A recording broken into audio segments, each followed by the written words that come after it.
I just want to show you very briefly what is the yield I got after a month of farming in the Maiar Exchange. What strategy have I adopted so far, and what strategy will I continue to adopt? Please tell me in the comments if you managed to get the same good yields. Before we get started, I want to thank the paying subscribers who support this channel, and you can be also one of the heroes of this channel using the join function you find on the main page of the channel or in the video description at the top. Let's go to the farms and show you the results 1 month after the launch of the Maiar Exchange.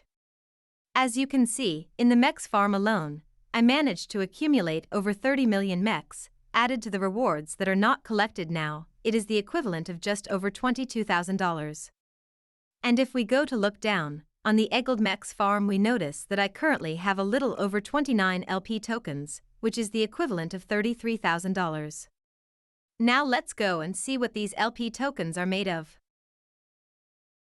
At this point, if I were to release LP tokens, I would receive over 59 Egold and over 23 million Mex.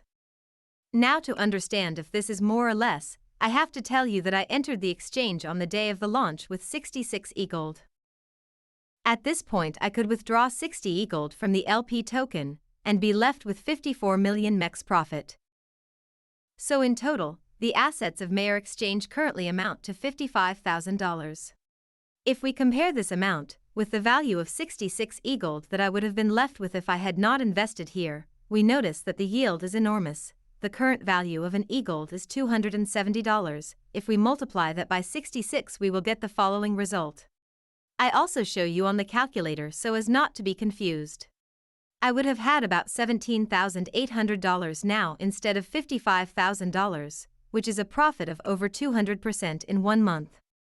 I say a month because although calendar speaking, it is a little over a month. If we subtract the maintenance periods in which the exchange did not work, we have about a full month. If the yield you get is lower, then you probably missed the video I listed at the launch of the exchange, in which I explained what strategy one would adopt, and that according to my calculations, that would be the most profitable.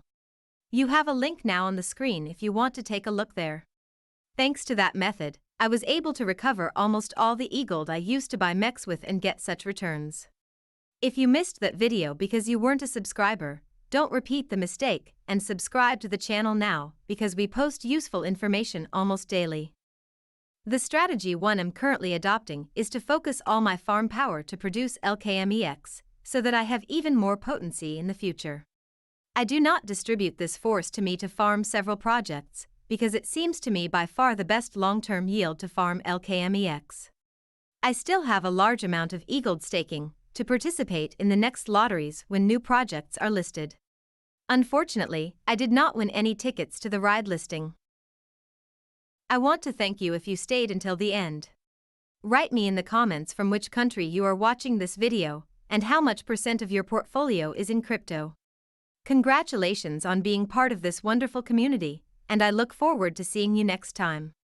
Until then, don't forget to like this video if you liked it, and until next time, take care of your money.